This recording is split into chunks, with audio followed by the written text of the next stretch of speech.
Indrajit study point में आप सभी का स्वागत है। हम पढ़ रहे हैं एनसीईआरटी क्लास 11 अध्याय 10 मूल निवासियों का विस्थापन भाग 5। इसमें हम जहां पर हम चौथे भाग में छोड़ दिए थे वहीं से शुरुआत करते हैं। तो कुछ लोग जो आए यूरोपवासी, तो अमेरिका के लोग, कनाडा के लोग, ऑस्ट्रेलिया के लोग, कुछ लोग कहते थे कि बहुत अच्छा है, और बाकी सब लोग बोलते थे बात बहुत खतरनाक है, इन लोगों से खतरा है, हमारी संस्कृति को, हम लोग को खतरा है। वह देखिए यहाँ पर कि वह यह अनुमान नहीं लगा पाए कि 19वीं और 20वीं सदी के दरमियान जो कीटनाशुओं के असर चालू हो गया था, कीटाणुओं का असर चालू हो गया, क्योंकि उसके बाद से ही महामारी, बीमारी बहुत अलग अलग प्रकार के फैलने लगे थे। अपनी जमीन खोने के चलते और आबादकारों के साथ हुई लड़ाइयां जो हुई थी, लगभग 90% मूल बासिंदे को उन लोगों ने खो दिया। 90% मूल बासिंदों को अपनी जान गंवानी पड़ी थी विद्रोह में, लड़ाई में, अपने संघर्ष की लड़ाई में। ब्राजील में पुर्तगाली कैदरियों, जो ब्राजील में आए थे पुर्तगाली लोग, तो पुर्तगाली कैदरियों को बसाने का प्रयास, चाहे बसाने का प्रयोग तब जाकर बंद कर दिया गया था जब उनके हिंसक बर्ताव ने मूल बासिंदों को प्रतिहिंसा पर उतारू कर दिया। ये लोग जो पुर्तगाली लोग थे इतना उकसा दिए कि जो वहां के मूल निवासी थे वो भी भड़क उठे, आजा आजा मैं तेरे को बताता हूँ, आजा।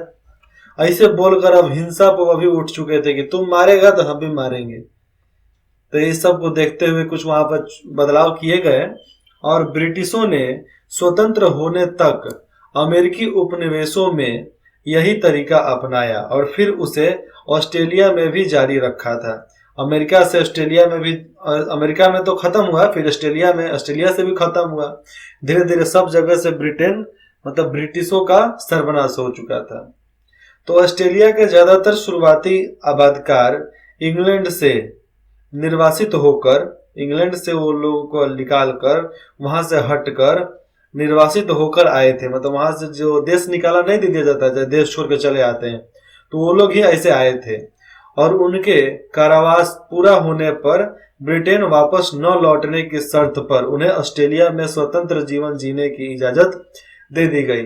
तो समझो कि जिसका देश निकाला हो गया होगा, सजा पूरा हो जाने के बाद भी उसको देश लौटने की इजाजत नहीं थी, उनको बोल दिया गया कि जाओ तुम ऑस्ट्रेलिया में ही जिंदगी जियो, आजादी से जियो।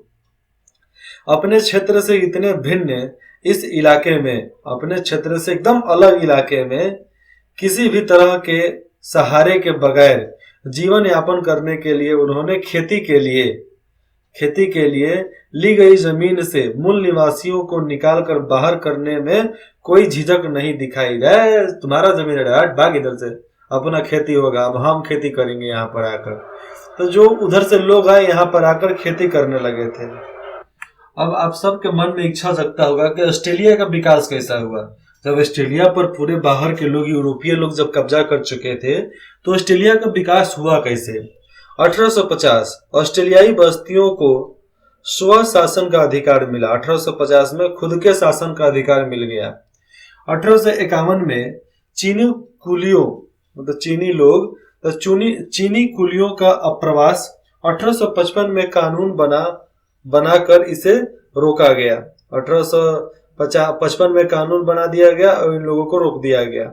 1851 से 1961 करीब करीब 90 साल से भी ज्यादा, 110 वर्ष गोल्ड रश, अब इन लोगों का सत्ता चला वहां पे। 1901 में 6 राज्य को लेकर ऑस्ट्रेलियाई संघ का निर्माण हो गया था। 6 राज्य को मिलाकर एक ऑस्ट्रेलिया का संघ बना दिया गया।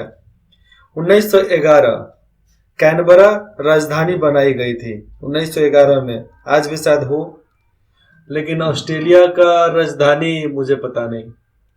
1948 से 75 के बीच में 20 लाख यूरोपीय लोग ऑस्ट्रेलिया में आकर बस गए। कितना? 20 लाख यूरोपीय लोग आकर ऑस्ट्रेलिया में बस गए। अब समझो कि इतने लोग बस गए तो भैया क्या हुआ होगा, किसका, उस देश की जनसंख्या का, मूल बासिंदों का क्या हुआ होगा। आप सोच सकते हो कि कैसे दमन किया होगा ये सब मिलकर। यूरोपीय बस्तियों के तहत ऑस्ट्रेलिया का आर्थिक विकास अमेरिका जितना भिन्नता पूर्वक नहीं था। अमेरिका जितना तो विकास नहीं हुआ, भेड़ों के विशाल फार्म और खाने उसके पश्चात। भेड़ों का विशाल बड़का बड़का फार्म था और खाने वहां पर थी, जो जहां से हम रॉ मटेरियल्स निकालते थे, धातु, कीमती धातु निकालते थे। तो खाने उसके पश्चात मदिरा बनाने हेतु अंगूर के बाग और गेहूं की खेती एक लंबी अवधि में और काफी परिश्रम से विकसित हो पाई। मतलब वहां पर बहुत मेहनत के बाद एक भेड़ों का फार्म लगाया गया, उसके बाद से खाने वहां पर खोजे गए, मदिरा बनाने के लिए अंगूर का बाग लगा। इसलिए उधर के लोग अंगूर का ही मदिरा पीते हैं, शराब पीते हैं। वो नशा नहीं करता लेकिन एनर्जी देता है शरीर को। गेहूं की खेती बहुत लंबे अवधि तक वहां पर मेहनत किया गया, तब जाकर गेहूं की खेती हो पाया था। उन्होंने ऑस्ट्रेलिया की संपन्नता की बुनियाद तैयार की, जब राज्यों को मिलाया गया और 1911 में ऑस्ट्रेलिया की एक राजधानी बनाने की योजना चल रही थी। तब उसके लिए क्या, ब्लू हिट गोल्ड, तो ब्लू हिट गोल्ड नाम एक सुझाव में दिया गया था कि यह नाम रखा जा सकता है। अंततः उसका नाम कैनबरा रखा गया। तो ऑस्ट्रेलिया की राजधानी है कैनबरा, तो कैनबरा उसकी राजधानी बना दी गई थी, जो एक स्थानीय शब्द कैनबरा से बना हुआ था। कैनबरा से उसको क्या कर दिया गया, कैनबरा कर दिया गया। समझ रहे हो ना, जिसका अर्थ होता है सभा स्थल। सभा स्थल मतलब जहां पर लोग, सैकड़ों लोग, हजारों लोग, लाखों लोग, करोड़ों लोग बैठकर एक सभा मंडल कर सकते हैं। ठीक है। कुछ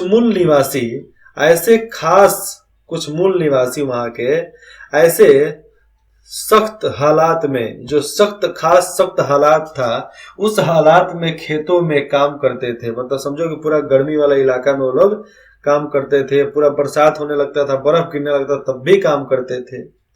लेकिन ऑस्ट्रेलिया में तो बर्फ नहीं गिरता है जी, पूरा तो रेगिस्तान है, पहाड़ भी है, वहां पर बर्फबारी होता है, ऐसा नहीं है कि नहीं होता होगा। तो वहां पर कितनी भी परिस्थिति हो, कैसा भी हालात हो, वो लोग वहां पर खेतों में काम करते थे। उसका दास प्रथा से अंतर बहुत कम था। मतलब दास प्रथा जो था ना, उससे अंतर थोड़ा सा ही कम था, उनको मेहनत खूब करना पड़ता था। बाद में चीनी अप्रवासियों ने, जब चीन के लोग वहां पर गए तो सस्ता श्रम मुहैया करवाया। मतलब अब चीनी लोग उससे भी सस्ता में काम करने लगे, जैसा कि कैलिफोर्निया में हुआ था। लेकिन गैर लोगों पर बढ़ती हुई निर्भरता, मतलब बाहर से आए हुए लोगों पर वो लोग निर्भर होने लगे थे। उससे जन्मी घबराहट से, वो जो घबराहट लोगों के मन में जन्मा, तो उस घबराहट के चलते दोनों देशों की सरकारों ने चीनी अप्रवासियों को प्रतिबंधित कर दिया। कौन? ब्रिटिश और ऑस्ट्रेलिया के सरकार ने मिलकर चीन से आए लोगों को साफ मना कर दिया कि आप वहां से अब ऑस्ट्रेलिया नहीं आ सकते हो। 1974 तक लोगों के मन में यह भय घर कर गया था, मतलब डर बैठ गया था उनके मन में कि दक्षिणी एशिया और दक्षिण पूर्वी एशिया के गहरी रंगत वाले, कौन से? गहरी रंगत वाले लोग बड़ी तादाद में ऑस्ट्रेलिया आ सकते हैं। तो ऐसा कहां पर? पाकिस्तान, हिंदुस्तान, बांग्लादेश, म्यांमार, ईरान, इधर के लोग बहुत बड़े पैमाने पर जा सकते हैं, इसकी आशंका उन लोगों को थी। समझ रहे हो ना, कि अब बड़े पैमाने पर ये लोग यहाँ पर आकर बस सकते हैं। ठीक है। इसलिए गोरे लोगों को बाहर रखने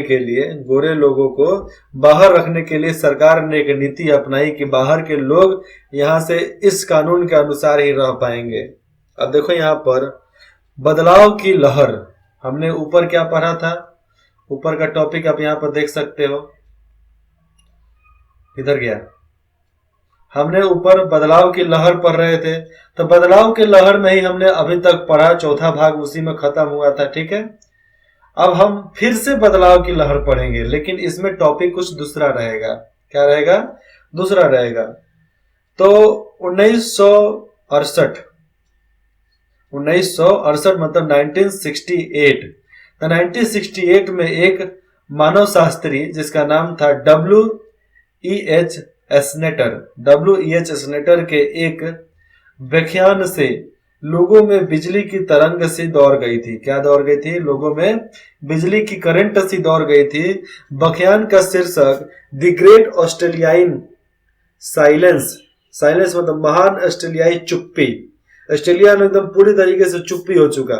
इतिहासकारों की मूल निवासियों के बारे में चुप्पी थी। इतिहासकार मूल निवासियों के बारे में लिखते ही नहीं थे, वहां के मूल बासिंदों के बारे में लिखते ही नहीं थे। 1970 के दशक से उत्तरी अमेरिका की, किधर की?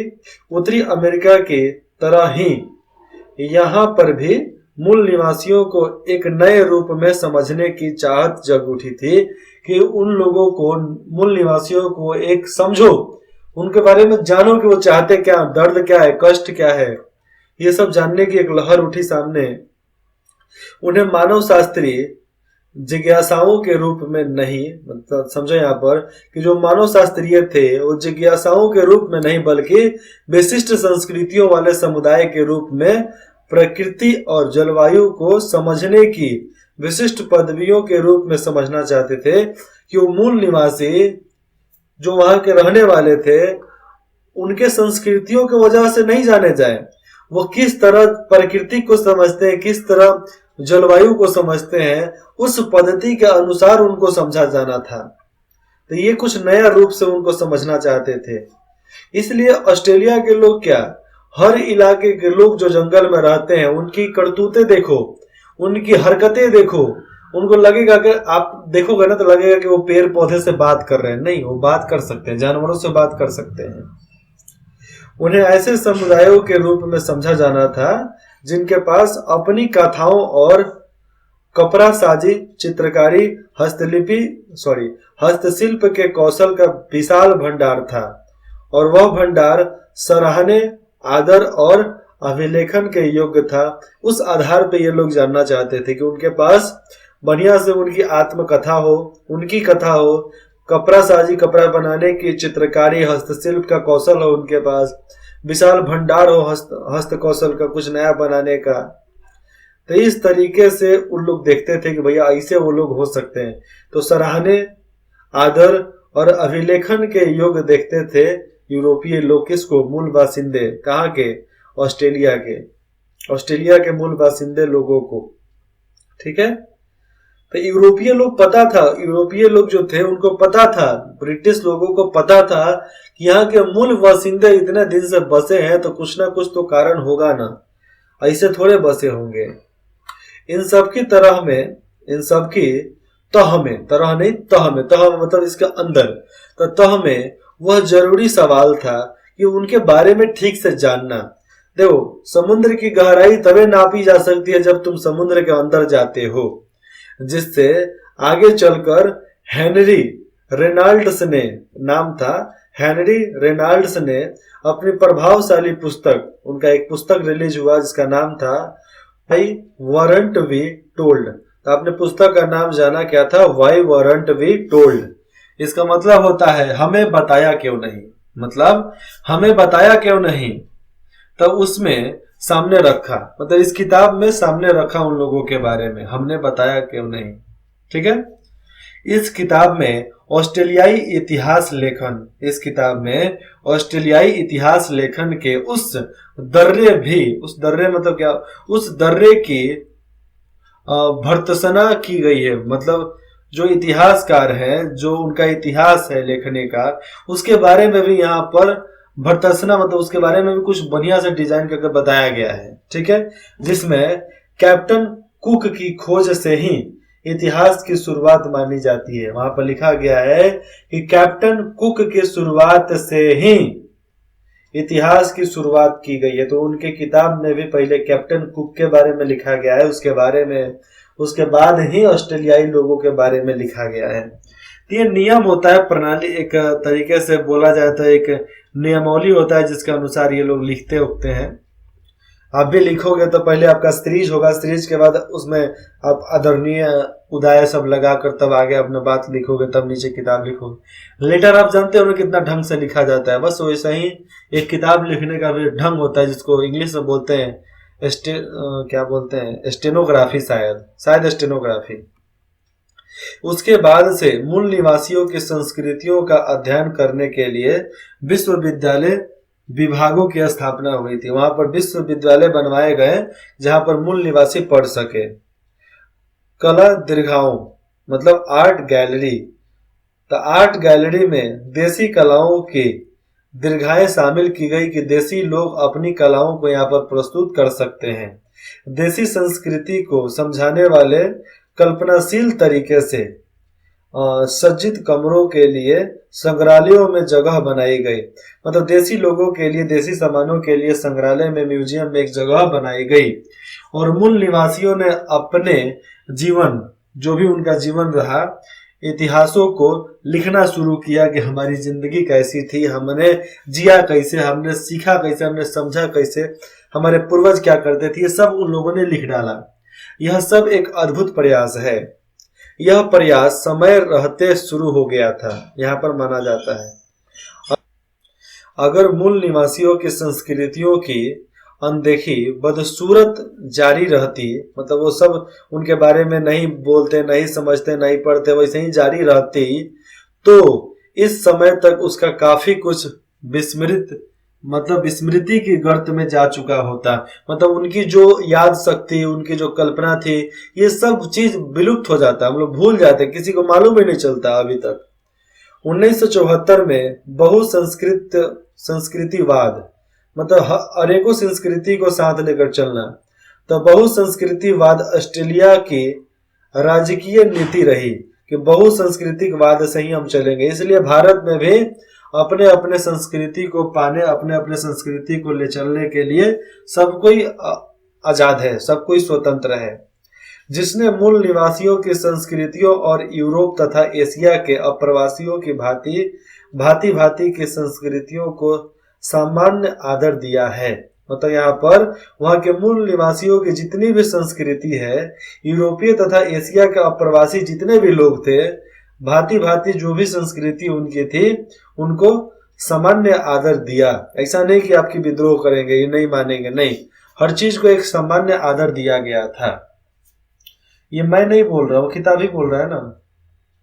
विदीर्ण हृदय वाली मेरी बहन कैथी, मैं नहीं जानती कि कागज की छाल पर लिखी तुम्हारे सपनों के समय ही वर्ष विषादमय कहानियों के लिए मैं तुम्हें कैसे धन्यवाद दूं। तुम गहरी रंगत वाले उन बच्चों में से एक थी जिनके साथ खेलने की मुझे इजाजत न थी। नदी तट पर अपना खेमा गारने वाले गलत रंग के लोग, मैं तुम्हें गोरा न बना सकी, इसलिए काफी देर से मैं तुम्हें मिली, काफी देर से शुरुआत हुई जानने की, जिन्होंने मुझे नहीं बताया था कि जिस जमीन को मैं इतना प्यार करती हूँ वह तुम्हारे ही हाथों से छीनी गई है। दो स्वप्न समय, मतलब ये काल्पनिक कहानी लिखा गया, यहाँ पर काल्पनिक नहीं, मतलब वहां के लोगों के अनुसार ही लिखा गया था कि जो एक कैथली बहन को लिखा जा रहा है। देखो यहाँ पर बगल में लिखा गया है कि ऑस्ट्रेलियाई लेखिका जयूडिथ राइट ने 1915 से 2000 के बीच में ऑस्ट्रेलियाई मूल निवासियों के अधिकारों के लिए जोरदार आवाज बुलंद की, और उसने गोरे और मूल निवासियों को अलग अलग रखने से होने वाले कई अनुमानों को लेकर अत्यंत प्रभावशाली कविताएं लिखती चली गई वो, ठीक है। 1970 के दशक से जब संयुक्त राष्ट्र संघ और दूसरी अंतर्राष्ट्रीय एजेंसियों की बैठकों में मानव अधिकार शब्द सुनाई पड़ने लगा कि मानव अधिकार शब्द के बारे में, मानव अधिकारों के बारे में बोला जा रहा है, तो ऑस्ट्रेलियाई जनता को यह एहसास हुआ था कि संयुक्त राज्य अमेरिका, कनाडा, न्यूजीलैंड के विपरीत ऑस्ट्रेलिया में यूरोपीय लोगों द्वारा किए गए भूमि अधिग्रहण को औपचारिक बनाने के लिए मूल निवासियों के साथ कोई समझौता पत्र तैयार नहीं किया गया है, कि समझौता के लिए कोई पत्र यहाँ पर तैयार नहीं किया गया, ये लोग मान चुके थे। जैसे मैं फिर से बोल देता हूँ, ऑस्ट्रेलियाई जनता को यह एहसास एहसास हुआ कि संयुक्त राज्य अमेरिका, कनाडा और न्यूजीलैंड के विपरीत ऑस्ट्रेलिया में जो भी यूरोपीय लोग रहते हैं उनके द्वारा किए गए जो भूमि अधिग्रहण, जो हमारी जमीन छीन ली गई थी, औपचारिक बनाने के लिए मूल निवासियों के साथ कोई समझौता नहीं, जैसा है, अब हमें वो जमीन वापस चाहिए। सरकार हमेशा से ऑस्ट्रेलिया की जमीन को टेरा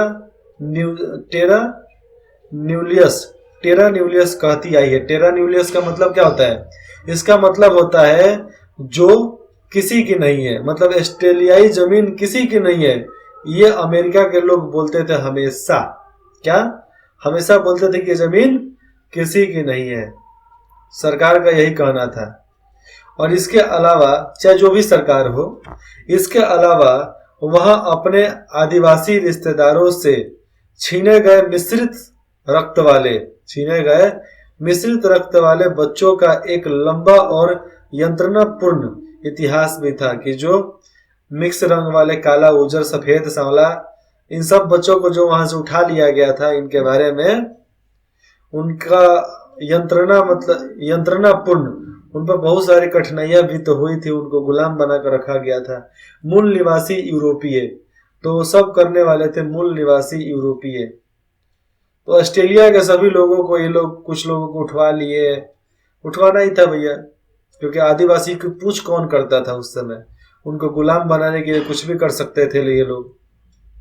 इन सवालों पर खड़े हुए आंदोलन के कारण तहकीकात शुरू हो गया। जो भी सवाल उठा इन लोगों के बारे में, तो इसके वजह से एक मतलब वहां पर तहकीकात शुरू हुआ। 2 महत्वपूर्ण निर्णय लिए गए। उसमें से पहला था इस बात को मान्यता देना कि मूल निवासियों का जमीन के साथ, जो कि उनके लिए पवित्र है, मजबूत ऐतिहासिक संबंध रहा है और इसका आदर किया जाना चाहिए। हमारे जमीन का आदर करना चाहिए और हमारी जमीन को हमें भी सौंपो।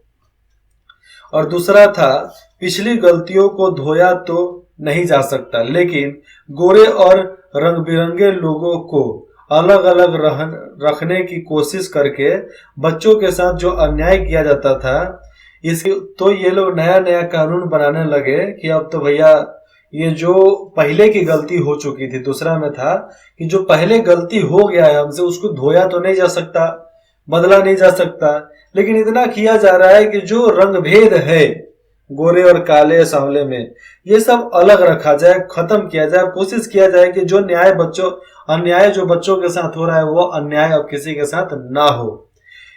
और इसके लिए सार्वजनिक रूप से माफी मांगी जानी चाहिए।